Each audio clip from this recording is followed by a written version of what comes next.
anyone how the Friday the 13th show went? No, it went well. Moo instead of boo. I'm making you laugh so much today. I've never felt giggly. I don't even think I'm being funny. I just think you're giggly. But it makes me feel good. Sabrina. Thanks so much. Well, I'm hearing new jokes. We have some that we like kind of say at most of the shows, and a lot of them we just let loose. But like this is a lot of new. I'm hearing new material from my stand-up series that's not ever happening. This is 2 Girls, 1 Ghost. 2 Girls, 1 Ghost. And we moved because Corinne had udders on our Friday the 13th show, and I was not there. But Rocky was. You said udders and then immediately looked at my boobs. It's hard not to. I'm hiding them. Actually, I'm just hiding the unbuttoned jeans. The unbuttoned jeans. So I think we talked about this in encounters like 2 or 3 or something like that, or 4. Anyway, what is time? What are numbers? What is girl math? It is us. We decided for the Friday the 13th show, which was in Wilmington, Delaware, to go. There are a lot of doors opening and closing. We are in a hotel, if you can't tell. And it's raining outside and it's beautiful and perfect time to tell spooky stories. But we decided to go wander around the Walmart and pick outfits out for each other. Mm-hmm. It started as t-shirts, but they didn't have that many selections. So then it turned into like wigs also. And then I thought there were no rules. Sabrina and I went into Walmart. Sabrina said we're picking out funny t-shirts for each other. I kind of turned it to outfits, yeah. So I walked in and I picked out a t-shirt. But then I walked through the wig section and I texted her. I said, let's also do wigs. So the rule was t-shirt and wigs. And Sabrina listened to none of that, even though she originally made the plan. I read your text as, could we open it up and do wigs too? Like a wig instead of a t-shirt. That's how I interpreted it. Oh, okay. Yeah. Pretty sure if I look back, it says tees and wigs, but that's okay. Because my costume is one that I will wear again and again. It is so soft. I should have gotten myself one. It's utterly perfect. She got me a cow onesie. And it's so soft. So we went on stage Friday the 13th, not in our spooky robes like we normally are. And I could tell everyone was like, what's wrong with you? What happened? Yeah. And we were like, wait a second. There's bags on the stage because we wrapped them up like a present. And then we unwrapped them. We'll put a video in here because I'm going to create like a little TikTok thing so we can put it into this as well. Yeah. Also, apologies to almost everyone in the crowd because when I bent over, my shirt was really loose and it was a V-neck and everyone could see my bra. I don't think you need to apologize. I think if anything, you should be asking for more money. It's honestly more coverage than a swimsuit. So yeah. I always think about that. How come it's fine for us to be parading around in bathing suits, but the second a woman posts a photo in like her bra and lingerie, it's like, oh, that's so scandalous. They're basically posting porn. I don't know. It's messed up, but apologies for those who didn't. Just become never nudes and wear cow onesies. Cow onesies. Sabrina unwrapped hers. I got her a graphic tee that said, "What a time to be alive." Ooh, what a time to be alive. With Skeletor on it. Mm-hmm. And then a red rocker wig, which looked way more intense than it did in the photo on the wig package. I didn't get to know what it looked like until after I got off stage. And that is a feeling that I don't know that I will ever be able to describe to you.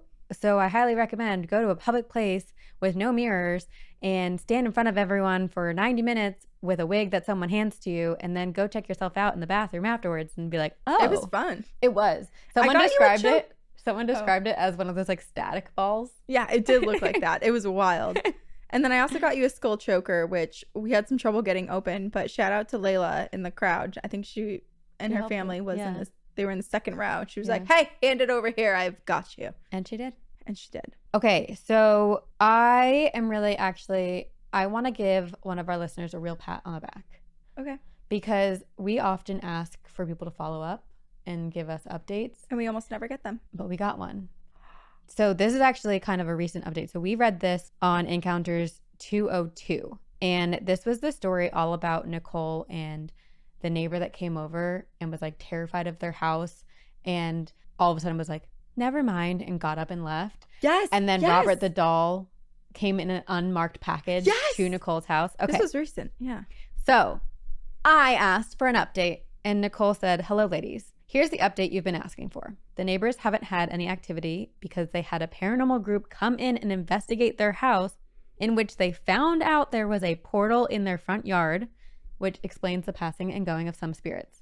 Us, however, have still experienced little things here and there, such as knocking on our windows, in the living room, and our front door, despite no one being out there. I refused to open the door, and I just checked the security cameras, and sure enough, no one's there. My son has not had any more vivid dreams like that anymore. I put sage, lavender, and a couple little protection trinkets in his room. Robert the doll still lives in the home and honestly brings peace to my oldest daughter, who claims Robert keeps the bad things away. Wow. That's a big statement. Which is great. Hell yes. Yeah. But one I've never heard. Yeah. I guess we've only heard bad stories of people who have like not been kind to Robert. That's true. And this is a replica of Robert the doll. And also, if they are now owning a portal, there's probably a lot of spirits just coming through. And if they're a welcoming and open group, then I understand that. Yeah. As for the 6-foot black shadow man that she sees standing in her door at night, she actually claims that Robert does not allow him to come inside the room. Oh my gosh. Wait, this is big. Yeah. Robert. I've taken Robert to be blessed and looked at by a fellow witch who runs the local witchy store in town, and she claims an ancestor from my past life resides in this doll and is here to protect and not cause harm. She also explained that the doll came from an old friend of said past life. Since all of these encounters, I've actually gotten a part-time job as a ghost hunter with a group who travels all around Florida in hopes of helping those, just like my neighbor, reclaim their home and their lives. Love you girls. Hope this was a good enough update. Nicole. That was so good. Nicole, are we going to see you when we're in Florida? Because I hope so. Can we join your group? I know. And meet Robert? This also makes me think, I like to just picture their relative from a past life just watching all of the stuff happen in this like neighborhood and the neighbors and the yard and everything, and was just like, send me in, I need to help. Put me in, coach. And they're like, how are you going to get in here? And they're like, idea. We send an unmarked package. I'm in a doll. Someone's like, that's a terrible idea. That will never work. And they're like, sure enough. It will. Well, and it's that's interesting. How this started. Because I almost wonder, because it sounds like someone from past life is protecting Nicole's daughter and the family in the doll. Mm-hmm. But it's a different old friend from that past life who sent it. Does that mean that old friend from a past life is living currently in this life and maybe had like a weird moment where it was like, I'm going to buy this doll, and meant to send it to one address and actually sent it to Nicole's address because of their past life connections? So weird. I know, because it was specifically to their address. Yeah. It's not like it was misdelivered. Right. But it had no return address or anything. I don't know, but I'm very glad that Nicole's neighbor is no longer possessed. Me too. My God. That's a tough situation. You know, people talk about nosy neighbors, bad neighbors. It's not often that you hear about possessed ones. So no. Glad that's over. But we have gotten quite a few emails, actually. I have one saved in my personal folder of like, my mom thinks our neighbors are evil. So stay tuned. I guess it does happen more than we think. Okay. This is sent in from Jendi. We met Jendi. We finally did in person. We've met online multiple times on Campfire Stories, but we met Jendi at one of our live shows and answered our call to action for teeth. So we have 3D printed teeth necklaces. Yeah, they're not with real a lot teeth. Of protective crystals, but they do still yellow like they're real teeth. Yeah. Okay. What did Jendi say? The almost possession of Jendi is what it's called. I like that it's written in third person because then it's like almost like the spirit who tried to possess Jendi is writing it. And also, let me tell you this. Okay. She must have told us about this on Campfire Stories, and we must have real time fought over the story, because when I went into my personal folder, I saw you also had it in your personal folder. So we both at the same time must have tried to claim it. So now I am. You stole it? No, it was already in mine. I think you stole it. I think you stole it. Hello, ghost. Have we been spending a lot of time with each other? the like sister rivalry has come back. I'm not going to laugh at any more of your jokes. Fine, I'm not laughing at you either. That's impossible. I'm hilarious. Yeah, you are. I know. It's so true. Okay. I'm sorry for being rivals with you for a moment. I love you. That's okay. I love you. I didn't take it personally. Okay, good. Hello, Ghost, and of course, Corinne and Sabrina as well. Jendi here, writing to you from the land of the not deer and the flesh pedestrians. Great. I've managed finally to sit down still long enough to write this email, hopefully. That is, unless this is some strange dream born of sleep deprivation and too much retail work, which is entirely possible. It is. Even if it is, hopefully the dream podcast version of Two Girls, One Ghost will enjoy this. Well, if this is the dream version of us, we're having a great time. Yeah, we are. The year was 2001. I just graduated high school a year prior and had recently freed myself of a terrible and corrupt job wherein one of the duties was using what amounted to a staple gun on the ears of screaming, terrified children. Claire's? Oh, was not a fun place to work. I immediately thought Claire's too. We know. I was one of those screaming, crying children. Really? Yeah. How old were you? I'm so scared. Oh, God. I must have been in like 5th or 6th grade or 4th grade. I don't remember. It was like a cousin trip. Me and Mallory and Lainey all went and got our your ears pierced. Ears pierced, or at least me and Mallory did. I think Lainey did too. At the same time, I don't know. It was. I got mine pierced when I was my first ones when I was a baby, and then I did my other two drunkenly in high school, and that's why they're very uneven. Who wants to pierce my ears backstage? It feels right that that's how you got your second ones. Yeah. Okay. Claire's was not a fun place to work. It was a liminal time, as I'd not yet decided to go off to a 4-year university, instead opting to enroll in a local community college in the fall. That left me with plenty of time to myself. I spent my days hanging out at my friend Kay's house, watching classic horror movies, having vegetarian picnics in the cemetery, and driving up to Skyline Drive in her trusty purple 1970s Super Beetle. I am picturing this so perfectly. Me too. I love. It was a comfortable sort of spring with cool nights and warm days, the summer humidity having not crept in with that oppressive heat. On this particular evening, I was at Kay's house. She rented the upstairs and shared it with several cats. This is your dream. Am I Kay? Are you Kay? I wish. Am I Jendi? Except for you wouldn't be hanging out with me in Kay's place. No. Our friend Sandy had come to visit as well, and we were sitting around the living room talking about magic while burning Kyphi incense, Kyphi incense, and listening to the Dune soundtrack, the old 1984 David Lynch version. I remember David Lynch. I remember these details very clearly, as well as the moment the feeling began. It began like a moth fluttering against the window, soft, gentle, unobtrusive. Jenny's a great writer. I know. I could feel it, but not physically. This was a purely mental feeling. I was 19 at the time, an age which, even in the best of times, is still rife with bouts of melancholy, so the sudden feeling of listlessness was not out of the ordinary for me. The only indication that something was strange was the continued moth-wing feeling, as though something was testing the edges of my mind. I remember thinking to myself that I should just lie down on the couch, that no one actually cared if I disappeared. Oh, Jendi.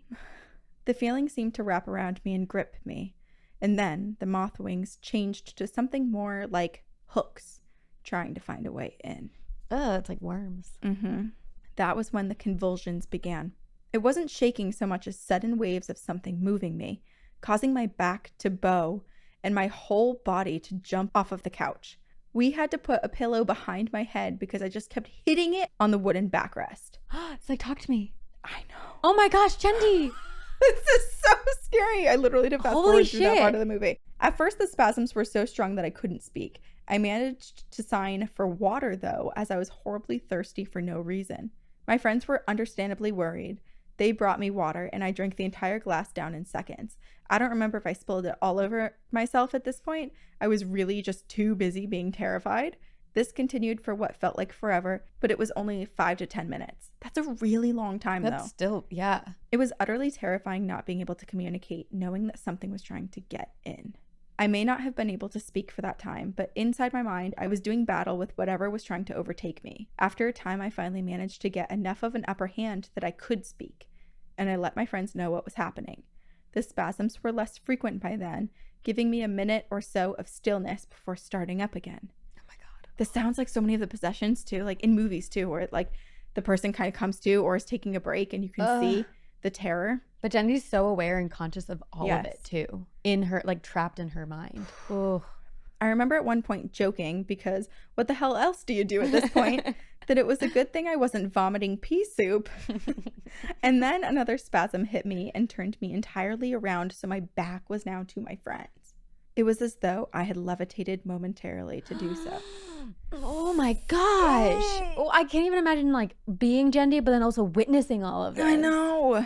I was still thirsty, but now my friends knew to add certain herbs to the water to help me fight off whatever this thing was.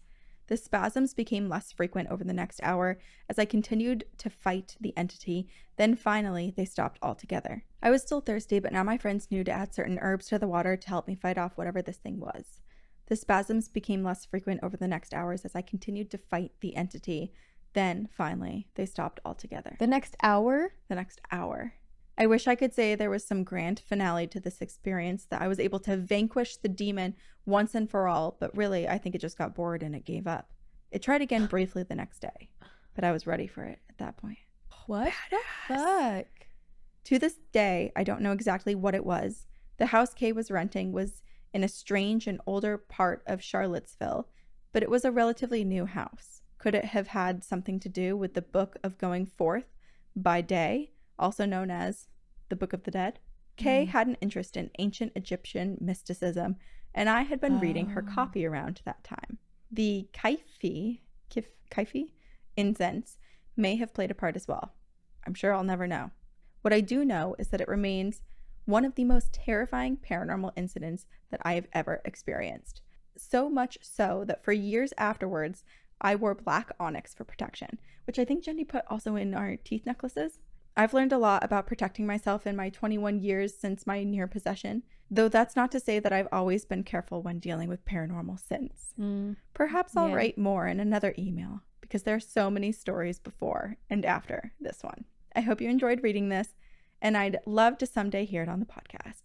Sweet dreams, pleasant nightmares, and remember, there's nothing to be afraid of in the darkness, except what's watching you from your open closet. Made you look, Jendy. I was like, except everything? Jendy, what the fuck? My gosh. I know. Okay, and also, Jendy, for those of you who do not know, every time we have campfire stories, which is available to everyone on Patreon, sometimes people like don't really have stories, and Jendy, we always know we can be like, Jendy? Yeah, Jendy is like, can I come up again? Can I come up again? Can I come up again? Well, I'm Jendy. also like, is Jendy here? Yeah. Because there's a lull and we need one more of Jendy's stories. Every time. Every time.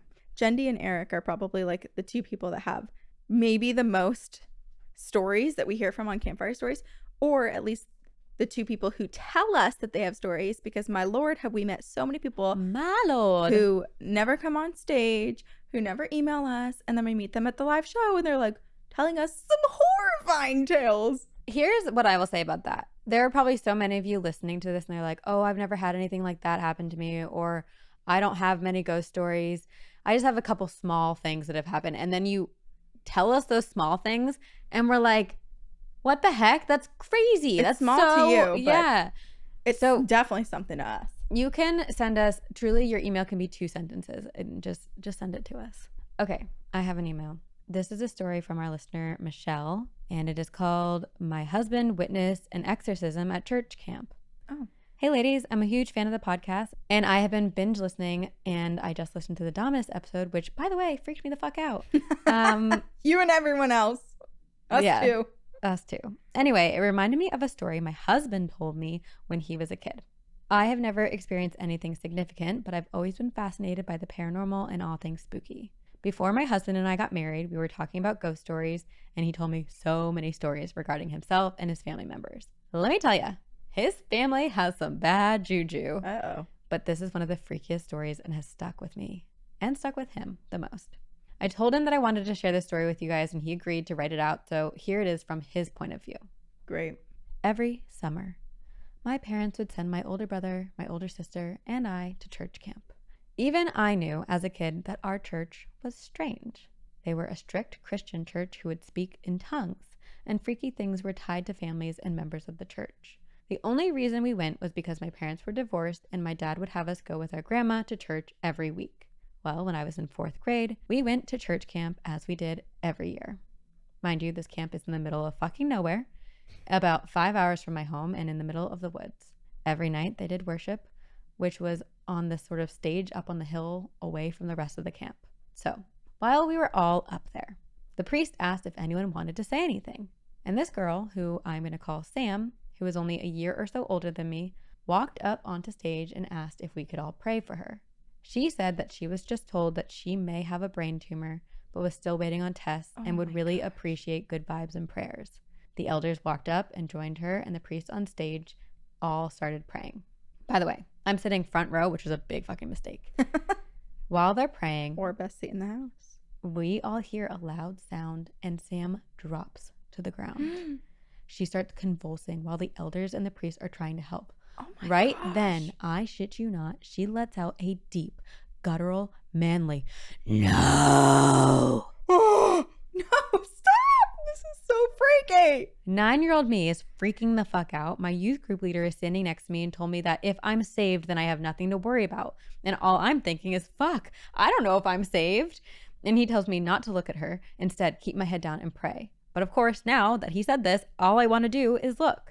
I have to get my head down, but I lift my eyes enough to get a glimpse at her. And she's laying on her back, screaming as the men are trying to hold her down and say prayers at her.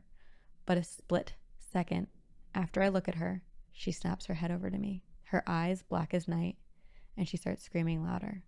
Apparently, this, of all things, is the moment that they realize they shouldn't have children present, so they tell the rest of us to go back to their cabins. We were walked back down the dark hill to our cabins. I apparently woke the whole cabin up screaming and told anyone that came near me to stay away, but I don't remember that. Oh my gosh. However, they did say they gave me a medicine to sleep. So the next morning, we were in the cafeteria having breakfast, and Sam walks in. She had a very different vibe about her. She seemed like a completely different person than she did the night before. She was happy and seemed peaceful. And when asked about the situation, what had happened the night before, she had no recollection of it. Although I would have never wanted to go back to camp again, my parents did keep sending me, but that's the only experience like that. Needless to say, it stuck with me forever. Michelle says, my husband has so many other crazy stories, but I figured after listening to the Possession Dominus episode, this one was the one I should send. After he told me all of these stories, I told him we needed to have a talk with a man upstairs before we got married. And of course, after we moved in together, I started experiencing things that I have never ever before, such as sleep paralysis and strange sounds that don't have any logical explanation. Now, our daughter will sometimes say hi to something behind me, but luckily nothing bad has happened. Fingers crossed it stays that way. Time to go stage something. Michelle. Wow. Michelle. That is so scary. I also am like, so Michelle didn't remember saying all that stuff and like, get away from me. Michelle's husband. Yes. Didn't remember saying get away from me. But I do wonder if he was so scared that he blocked out the memory, right, or if like truly it was his own like soul kind of coming more, like if something else was coming out of him. I mean, from something older than like to protect him. Yeah. Well, the way he describes the girl, Sam, turning to look at him in her eyes, like kind of staring back at him, the like fully black eyes, I imagine, yeah, his soul basically faced whatever darkness it was. Yeah. Oh, I can't believe Sam doesn't remember anything. It's so scary. I am really glad. Not remembering asking for help either. Yeah, none of it. That's freaky. I hope Sam's okay. I know, me too. Especially if they thought that she had a brain tumor too. I hope not. How did we end up with 2 near possessions? Well, I know how I got here. Jendi, you led me here. Dang. I would say my dad and my sister led me here. My upbringing. There are a lot of influences in your life. There are. Wow. Okay. Someone yesterday at the Wilmington, Delaware meet and greet was like, oh yeah, I have demons that just follow me around. And we're like, good ones, bad ones? She goes, both. It happens. I'm like, what? Yeah, I guess that's how you deal with it. What is she gonna explain to us in the short amount of time we have? But that's an example of someone who needs to be emailing us. Exactly. Okay. Rid yourself of your demons by attaching them to an email and directing them. The story, not the real demons. Yes. Okay. This is called Hopped into Another Dimension. Then They Kicked Me Out. They didn't want you. Hi, Ghostesses. I'm Tiffany. Feel free to use Hey. my name. I recently found your podcast and I've been binging every episode so far. I'm a college student, a single mom, and a business owner. So funnily enough, Fuck yeah. stories about ghosts and strange encounters are a part of my relaxation and wind down moments. I love it. You get it. Yes. I have a strange dimension/timeline hopping story that happened while I was lucid dreaming recently. So many of you are lucid dreaming out there. I know. I've experienced hopping into different timelines in my dreams before, like seeing glimpses of what my life would be like and hating it if I stayed together with my daughter's dad. But this one felt like I was submerged in a whole other dimension. Whoa. A dimension that did not want me to be there. Okay. Okay. In the dream, I was at this big festival with an indoor/outdoor event space with tons of people around me. And soon I recognized I was able to control my actions as well as my thoughts, and I began to notice how things just felt off. I was walking around and people began to stare at me as if they could tell that I wasn't supposed to be there, even though everyone appeared to be human for now. It's so Coraline-y. I know. Something still felt off to me. So I began to feel creeped out, and I noticed that there were people in the audience trying to come after me. They were chasing me, and I was getting that feeling that I was just not welcomed in this dimension. Just getting the feeling? Yeah. I don't know. I think you're picking up on the vibes pretty clearly. Pretty here. straightforward. I managed to get away from the first few people by losing them in the crowd. But as I made a beeline to the back door exit, there was a guard waiting there for me. I darted the opposite direction. At this point, all eyes were on me and I felt myself beginning to panic. However, I knew that this was a dream. I began going up to people and saying, "This is a dream!" And "You know this is a dream, right? It isn't real." I began screaming it in people's faces just to see how they would react. And this is almost the creepiest part. What? Once I said that out loud, everyone just had these blank stares. It looked like they were all staring at me, but up close, they were looking off into the distance, almost as if a switch had turned off and they knew. If you've watched WandaVision, they were all acting like the people that Wanda brought in and put under a spell when she made up her town. They all had glossed over eyes and they weren't looking quite directly at me. They also stopped moving. That's what happens when I dissociate. It was a huge group doing it too. I was getting even more scared and wondering what was happening.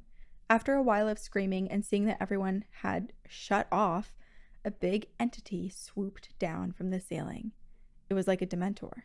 It swooped down so quickly that the energy knocked me off of my feet and I landed on my back. It began to suck the energy from me. What the heck? Or that's what it felt like. Just like a Dementor's kiss. And then, I instantly woke up back in my bedroom. Like it kicked me out of that dimension. For whatever reason, they just didn't want me there. It was almost like they tried to get the citizens to boot me out, but then that didn't work. So then they had to call on some spiritual force or entity to kick me out, spirit style. I still have no idea what happened, and I still think about that dream.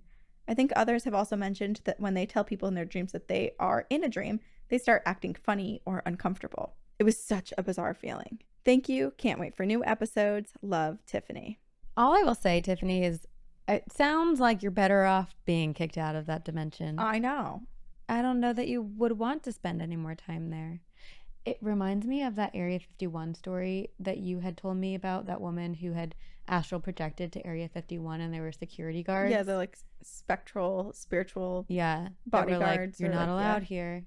Yeah, and like chased her through different like dimensions and timelines. Yeah. Or like through the astral plane, and she was trying to like hop different places. But it is so weird. It's like, what is this dimension, or like what is this dream space? What is this astral, like, who are these actors? Who are these people? And who's paying them? I really love the theory, and I've always wanted to write a movie about this where it's like, it's kind of Inception-y, but like where when you fall asleep, you actually, your dreams are you're actually living another life. Yeah. And so I very much do feel like... Have you read the book In 5 Years? No. Oh, you should. I feel like we've had this same conversation we probably like have. 4 times. We probably Where I think every time I tell you, oh, you should read that book. And I haven't. I need to. Actually, someone at backstage yesterday recommended House of Leaves. House of Leaves. Which is like a... I've heard of it. Kind of like horror thriller type of book. So adding that to my list. And In 5 Years. Also. Yeah. This story is kind of reminding me of Barbie. The Barbie movie. Yeah. Because it's like the Barbies do sometimes go to the human world, like another dimension. And then but they're not supposed to. Yeah. And everyone's acting weird towards them because it's someone different. Like Barbie's acting different. Yeah. And so humans are acting different around Barbie. Like it's all weird. And then there's people after them trying to boot them back to their own world. Can I tell you something? You're a Barbie? Are you Dolphin Barbie? What was the joke about the Dolphin Barbie in the movie? It was funny. I enjoyed the Barbie movie. You didn't like it? I didn't love it. It was fun, don't get me wrong. Hot take. And I know, but yeah. But as a movie critic myself, I would not be like, oh, that changed movies for me. Interesting. I think it was trying to do too much. I think that was almost like the point. It was like the chaos of life and womanhood and people and how like cliche and dumb it is. That part I liked. Things occur, but I have to give commentary on everything, and that there's the pressure too. Yeah, but I feel like they could have had the through line be a little bit more consistent. Okay, agree to disagree. I freaking loved it. Okay, I thought it was brilliant. I loved it too. I'm not saying I didn't like it. I just don't think it changed my life movie wise. Okay, I might accidentally be doing what this person did because I feel like a lot of people are getting mad at me for that hot take. And our listener, Alma, has a story called Accidental Hex Story, which I may have just done to myself.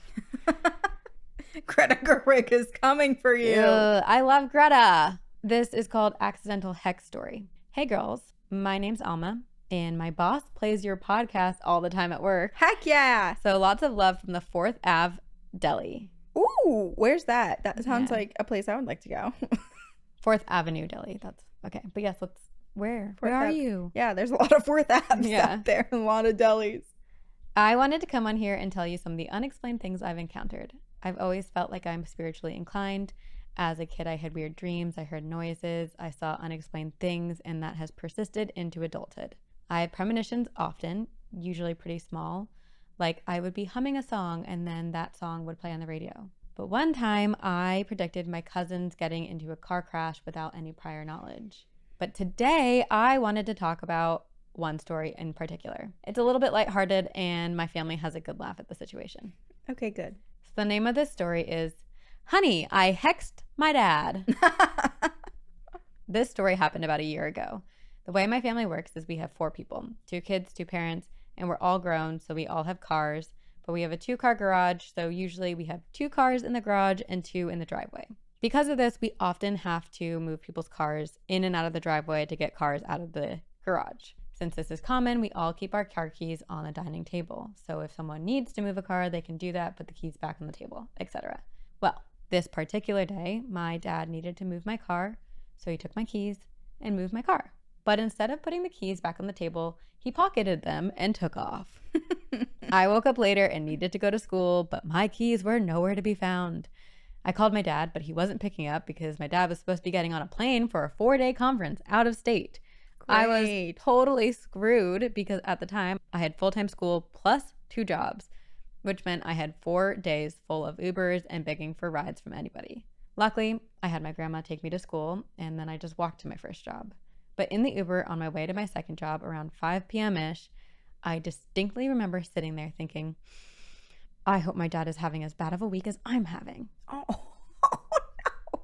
So the weekends, and my dad arrives home, and we all ask him how the trip was, and he immediately tells us it was one of the worst trips he's ever had. According to my dad, he got on the plane, he landed. He got to the hotel, and everything was fine. He took out all of his stuff, put his clothes in the drawers, got everything situated, took a nap, and when he woke up around 6 or 7 p.m., he found cockroaches everywhere. Oh, gross. Everywhere. They everywhere. fly. I almost don't want to read the list. Read it. Okay. On the nightstand, on the TV stand, in the drawers, inside all of his clothes, in the bathroom, in the sinks, the tub, the counter, just a straight up infestation. A swarm of cockroaches. My dad immediately went to the front desk because it was a conference. All of the rooms were booked. So he had to use his own money to go to a hotel nearby and had to walk in over 100-degree heat to get to the conference center. I jokingly told him that's what happens when you steal my keys. And now my family laughs and says, don't mess with Alma or she'll send the roaches on you. So yeah, thanks for reading. Keep up the great work, ladies, and see you on the other side. Words have power, They baby. do. But what's so gross and so creepy is that this whole hotel is totally booked for this conference, and only Alma's dad, the one room has an room infestation. And within hours of him getting there and taking a nap, he wakes up and every surface is covered. Oh, it's his daughter's fault. I almost want to say it's not. I want to say like there's something else dark happening. Do you think? Yeah, because that does seem really extreme. And I'm sure that's not the only time she's ever thought like, oh, I feel so unlucky. I hope someone else feels this way too. Right. That is really freaky though. And I'm curious the hotel's response in terms of like their explanation for why there were so many cockroaches. I have no idea. I literally once there was a cockroach in the shower at a hotel and I had to call down to have them come dispose of it, and they gave me the room for free. Really? Yeah. That's better than a hotel trying to gaslight me into saying that there were no bed bugs when there were literally like dead smeared bed bugs everywhere and I got bit. No, that is terrible. Yeah. Yeah. Do you have any stories where beds were in your beds were in your bugs? Bugs Tell were in us. your beds. Tell us about your beds and your bugs. Your spider, your bug trauma. Actually, I don't know. I don't know that I want any more of that. I have enough of my own. The worms in my cereal is the one that still gets me. Okay. Horrifying tales. Thank you, everyone, for emailing us. If you have any stories that you would like to share with us, our email is twogirlsoneghostpodcast@gmail.com. We have one more week of tour left, I think. By the time this comes out. That's so sad. But also, if you haven't gotten your tickets yet, please Come see us. We have really big venues that we're playing at the end, so probably there might be some tickets left. I really want to go to Bona Casita, the South Park one. Casita Bonita. In Vegas? No, in Denver. Oh, in Denver? Casa Bonita? Maybe that's what Casa it's called. Bonita. Yeah, apparently they're great employers. There's like cliff divers. It's And almost they like Rainforest Cafe. Pay for everyone's health insurance. Yeah. So let's go. you're there for the entertainment. The HR part of me is coming out. And then we're gonna go to Zach Bagan's museum. There's a lot of fun things. Hopefully our equipment is popping at the end. But not popping in like a... Oh, I thought you meant like this kind of popping. Like this equipment. But you mean ghost equipment. Ghost equipment, yeah. Oh, you that want it's like... lighten up. But with good things. That it's active, yeah. Yeah. Hopefully with good things. Ghost party. So we'll see you there. Have to go do our show tonight. We do. We have to be there in 10 minutes. Gotta go. GTG. This feels like those TikToks where they're like, I have 30 minutes to get ready for an event. But like actually we like should have left 5 minutes ago. Yeah, we're gonna be late. Okay. Thank okay. you to all of you for listening. We love you all so much. Thank you, Christina, for editing. We are so grateful for everyone who just consistently shows up. We love you. And we will see you on the other side. Very spooky.